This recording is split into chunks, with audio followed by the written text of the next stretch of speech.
The following program was provided by an independent producer solely responsible for its content.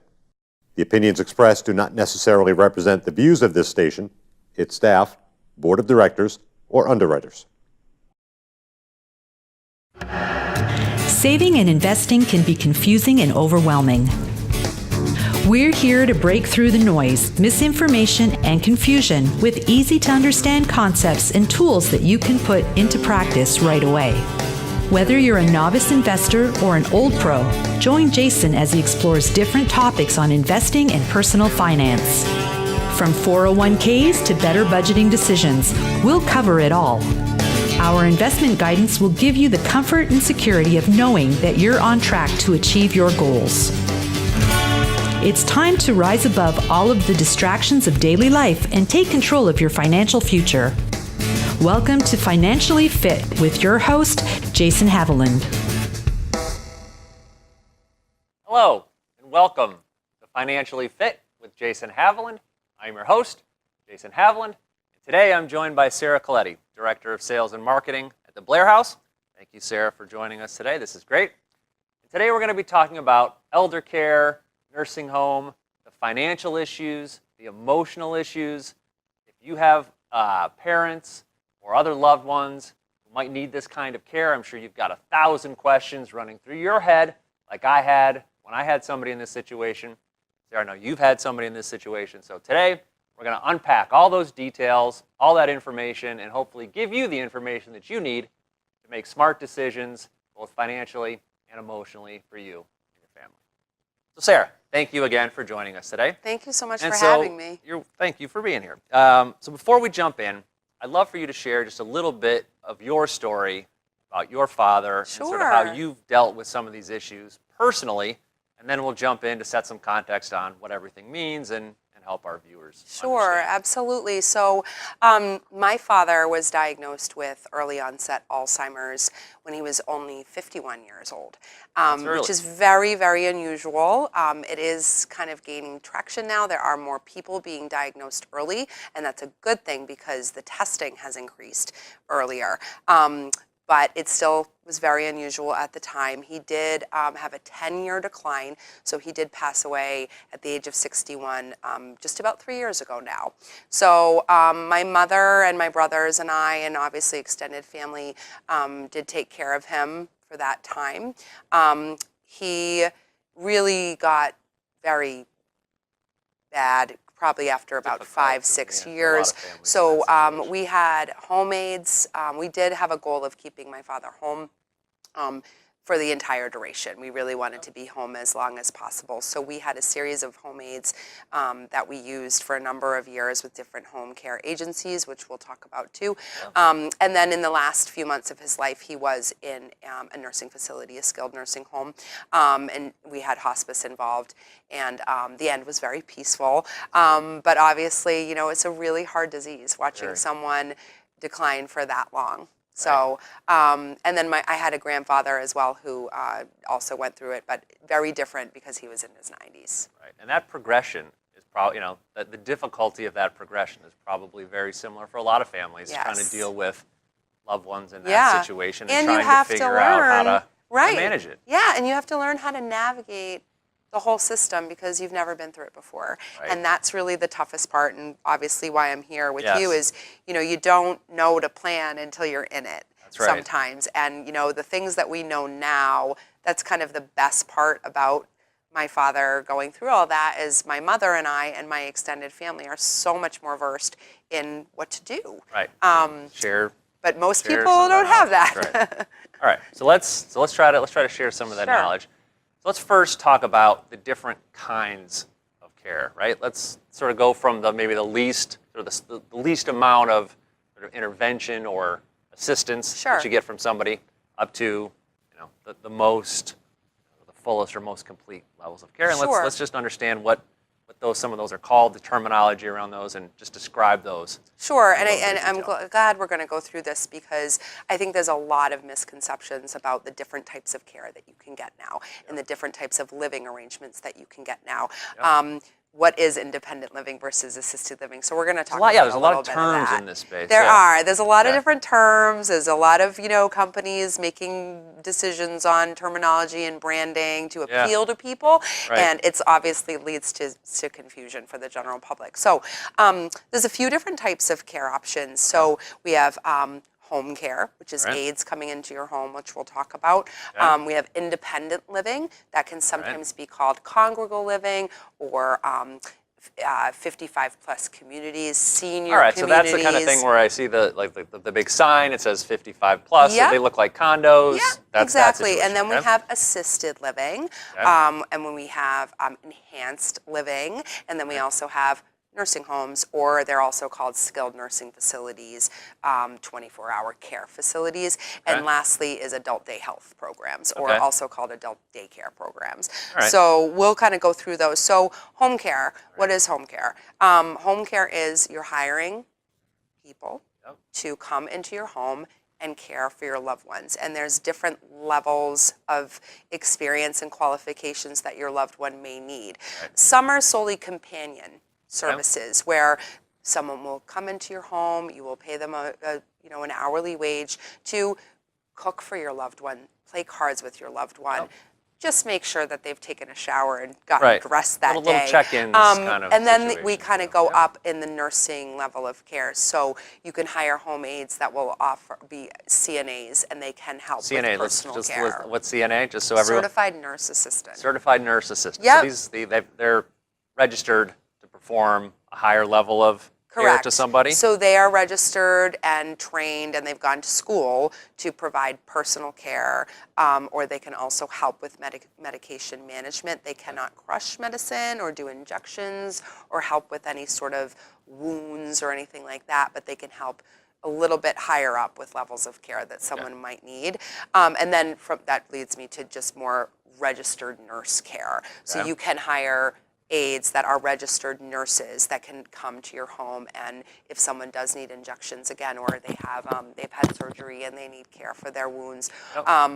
That's like Yeah. 3 tiers There- from just exactly. some help to a little bit of medication, Yep. and then the full. Yep, What's exactly. approximate range of cost on that, would you say? It's not cheap. Yeah. It's anywhere, you could hire someone, some people hire people, personally without going through an agency, and that can range in between, $15 and $20 an hour, Yep. sometimes less, and it can go all the way up to 50. The average is about $25 to $30 an hour. You do want to hire an agency because they would be insured and bonded. Okay. And God forbid anything were to ever happen, you want to make sure you're hiring a professional coverage there. agency. And what I always recommend is if you are looking to keep your loved one home, looking for an agency that offers all those levels within one agency, because then if your loved one does progress and their needs progress, you don't have to then go and use a whole nother agency. You can just progress within that agency, and it just makes obviously They have your all life so much all easier. of them, and you know, Yeah. maybe even within the week, like Right. send a higher care on Exactly. maybe this day, but earlier Exactly. in the week. Okay, Another thing to kind of look for is, do they offer overnight stays?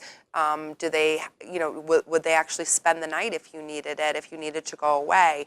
Right. So there's obviously so much planning that you'd want to talk to. And also, it's not always the right fit. Sure. I think that one thing that I saw a lot in my personal situation, and then also we see professionally, is you make the decision to have someone come into your home, and you have a caregiver now, but it's not the right fit. You as a family member are watching them interact, and they're not the right person, and people feel bad. They don't say anything soon enough. And your loved one, Right. know You yourself have the what type of closest person should be connection, in your sure. home. So my biggest piece of advice for that is always say something right away. They have other people that you should just keep testing until you find the right fit. Okay. All right, so let's move into that. All right, so that's like, somebody comes to your house. Now Yep. there's also, let's talk a little bit more about Yep. some of the So I know I kinds of said things adult that day let us- health last, but I'll talk about adult day health Yeah, now. I like that one. That sounds interesting. I need some adult day health. What is this? So adult day health is also called adult daycare. I think because of the word daycare, it can sometimes have a bad rap. You envision Stigma around it, yeah. kids, you envision children, you envision people that don't have any of their faculties, and it comes off like it's not something that you'd want to do for your loved one. But adult daycare or day programs or health programs, all those terms are used. And really it's a safe setting where your loved one can go for the day that will offer activities, socialization. Some offer personal care, so bathing, dressing, using the bathroom. Some offer medical care. So again, if they needed help with their medicine, they can have that help there. And some offer obviously special foods if they have special food needs. So typically these programs are Monday through Friday. Some are offered 7 days a week. Some are offered on the weekend. Some are 6 hours a day, some are 12 hours a day. So you want to do your research and your homework. Again, a lot of advice, biggest advice I have is, again, to look for a program that can kind of progress with you if needs advance. Right. So this would be the kind of a program where if you ended up sort of having to take over care for your mom, father, and you're still working, right? And you need, all right, what am I gonna do with that? He can't stay alone, or she can't stay alone in the house all day. Where can they go, or how can we deal with this?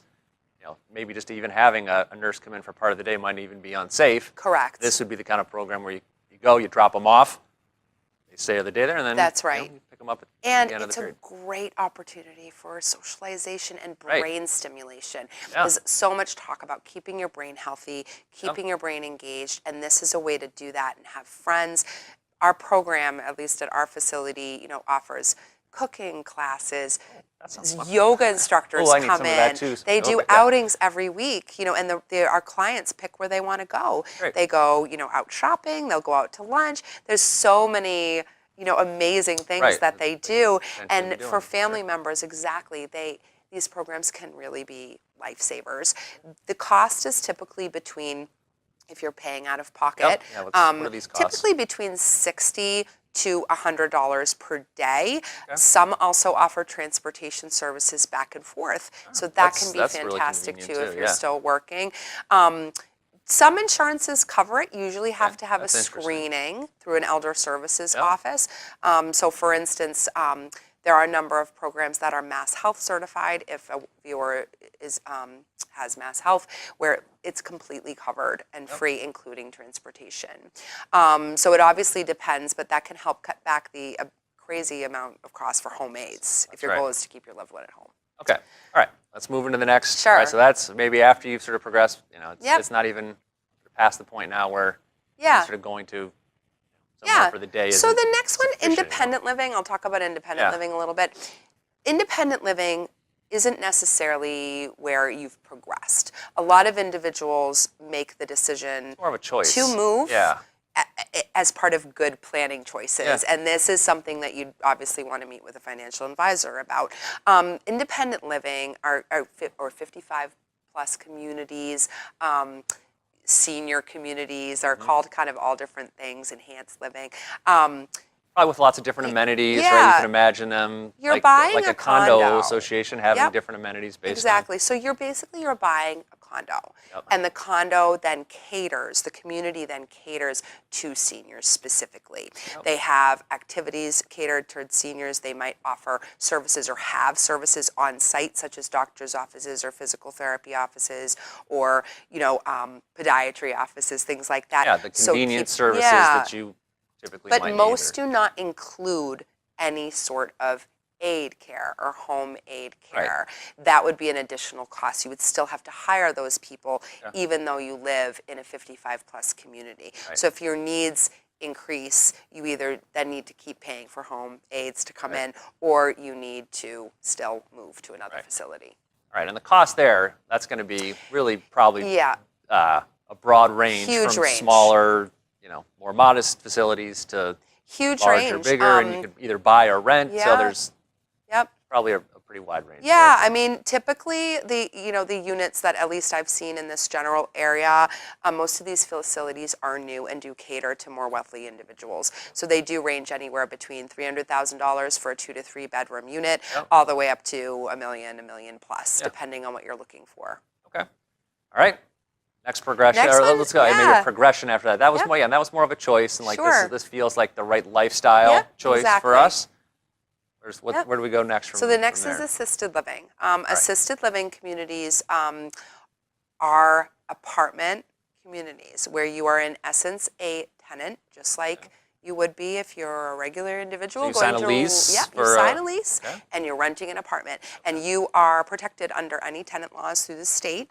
The difference would be you have your own apartment, but the facility offers care So all those from things CNAs. that you, Yep. you know, potentially saw yourself having more of a need for, now offered They're there. on-site. They're there Yeah. if you need them. And I think the big misconception with assisted living is you have to have needs for personal care. You have to be pretty advanced in order to go to a facility that offers assisted living. But that's really not the case. Okay. It's a choice where you can go, even if you have no personal care needs, but that they're there for you for the long-term planning. Right. As you think ahead. Yep. So maybe help seeing with that- personal care bathing, dressing, using the bathroom, taking a shower, those types of acts of personal care. They also offer help managing medication. That's Facilities are really different. important, right? Yeah. That's something you really need to make sure. Yep.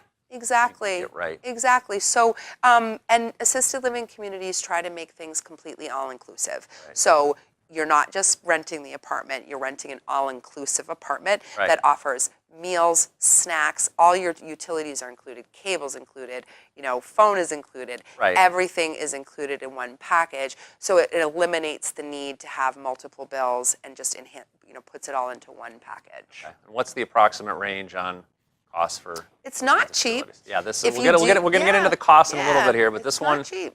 we start. But you do the math, and it can really make sense if you do a cost comparison to what you're paying if you stay home and if you need to have aides. Plus all the hassle, $20, $30 an hour. all the hassle factors, all the things Exactly. you have at your house to Exactly. maintain. And Exactly. So cost range is anywhere really between $5,000 to $10,000 a month. Okay. Again, depending on the community, where it is, if your amount of personal care needs, if you have Alzheimer's or dementia or need a memory care unit, all of that. yeah, that'll comes be into variable, play. but that Yeah. helps just set some context for Sure. a range. All right, and then the last level would be the nursing. Yep, or is nursing full homes. Nursing home, Sure. or sort of Yep. what other terms are? Yep, so kind of a number Terminology of we different see around terms it. now, nursing homes, and they're also called skilled nursing facilities or 24-hour care facilities. So skilled nursing facilities are staffed 24 hours a day by registered nurses. All right, so that was the highest level of The highest nursing level, correct. care. So why would you live at a nursing facility? You have advanced health problems that need to be monitored by registered nurses 24 hours a day. The range of what that could mean is Yeah, that's still any pretty health broad, too. problem there is. You could have cancer, you could have Alzheimer's, you could have had a stroke, whatever that may be, you need to be monitored 24 hours a day by a nurse. You might not really have any physical issues. There's also a money factor in the sense is your funds are gone, you are unsafe to be home, and you do have to live there because again you have to have 24-hour care. Right.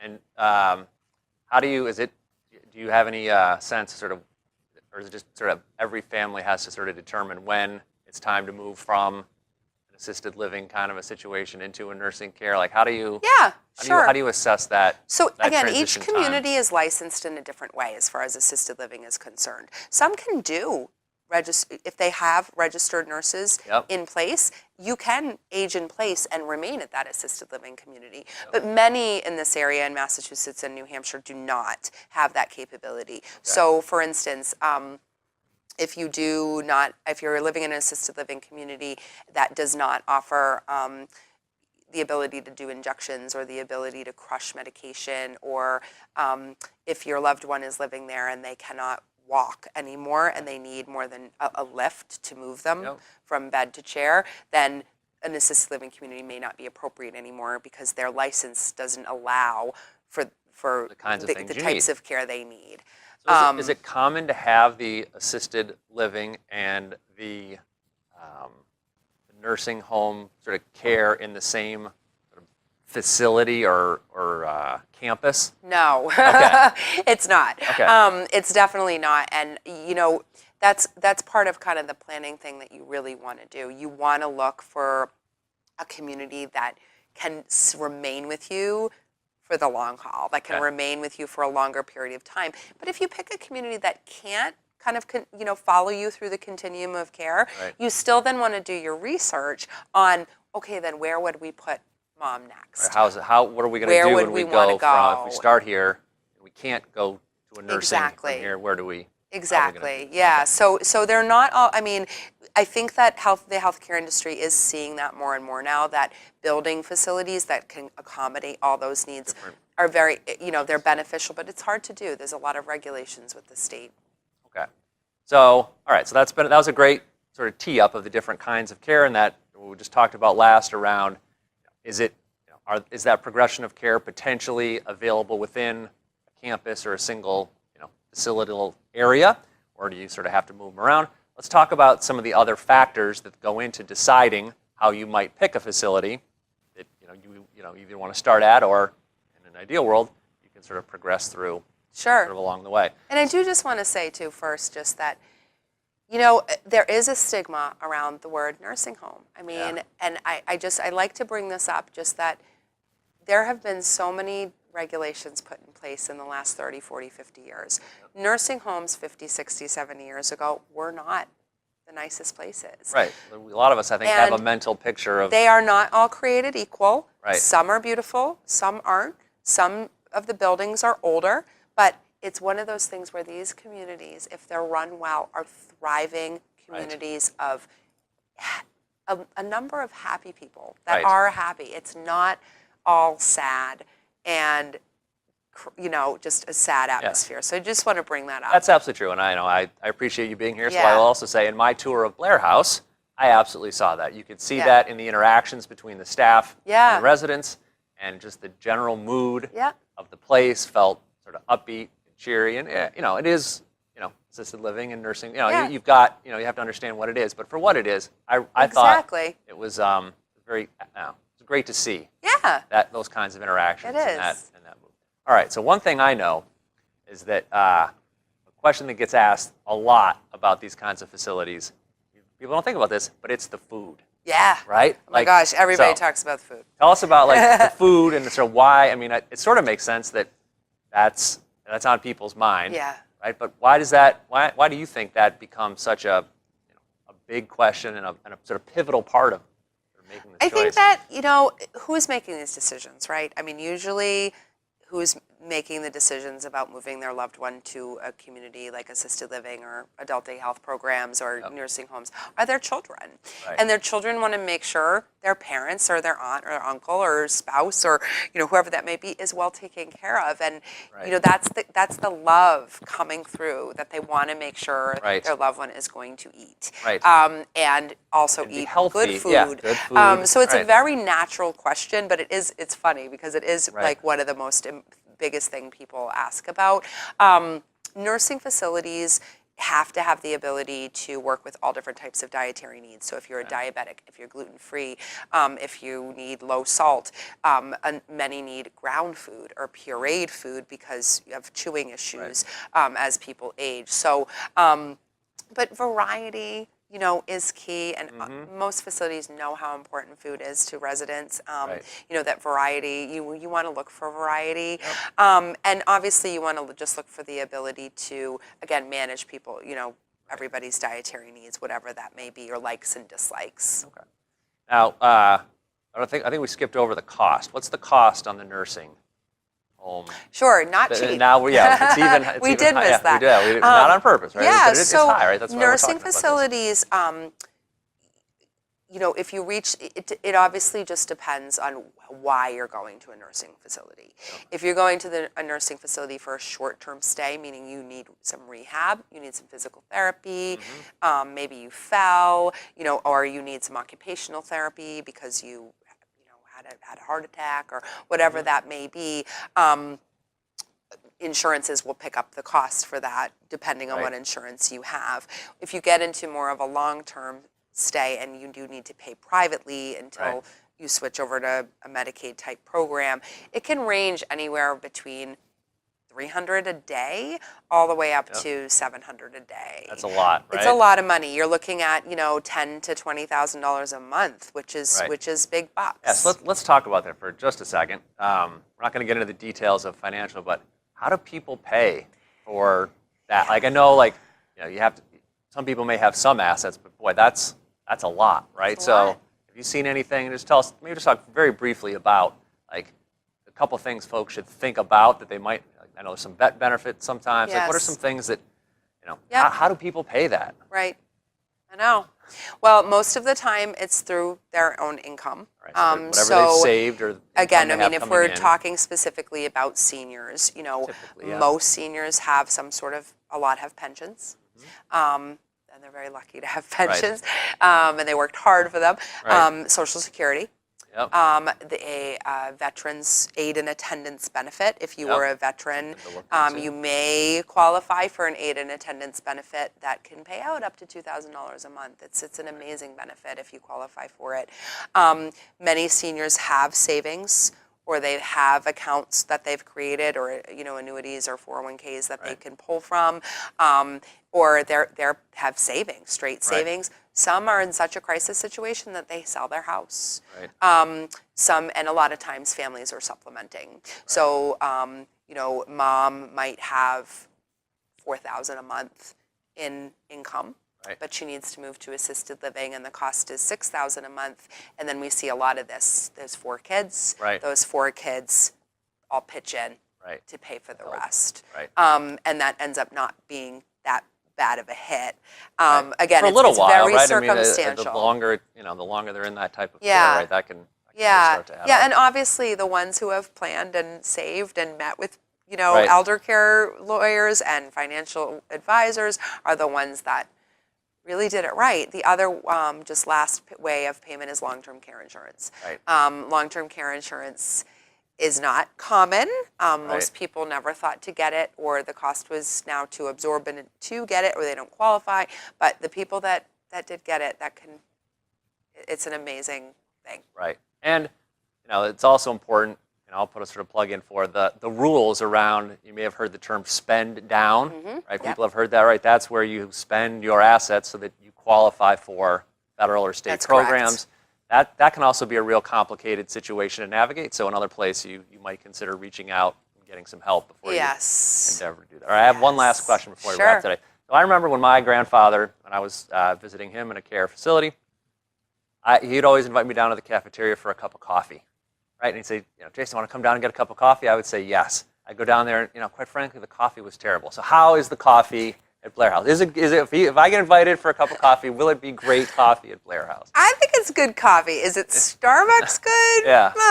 But I think it's good, yeah. And I think all coffee is good if it's kept fresh. That's true. All right. Well, thank you, Sarah. This has been a Thank great you. discussion and dialogue back and forth. I certainly learned a lot. Hopefully our viewers learned a lot. And if anybody has any questions about this or any other topics, I would encourage anyone to reach out to me, Jason Haviland, and I'd be happy to help. So thank you very much for joining us today, and I look forward to seeing you on another edition of Financially Fit with Jason Haviland. Thank you very much. Saving and investing can be confusing and overwhelming. We're here to break through the noise, misinformation, and confusion with easy-to-understand concepts and tools that you can put into practice right away. Whether you're a novice investor or an old pro, join Jason as he explores different topics on investing and personal finance. From 401ks to better budgeting decisions, we'll cover it all. Our investment guidance will give you the comfort and security of knowing that you're on track to achieve your goals. It's time to rise above all of the distractions of daily life and take control of your financial future. Welcome to Financially Fit with your host, Jason Haviland.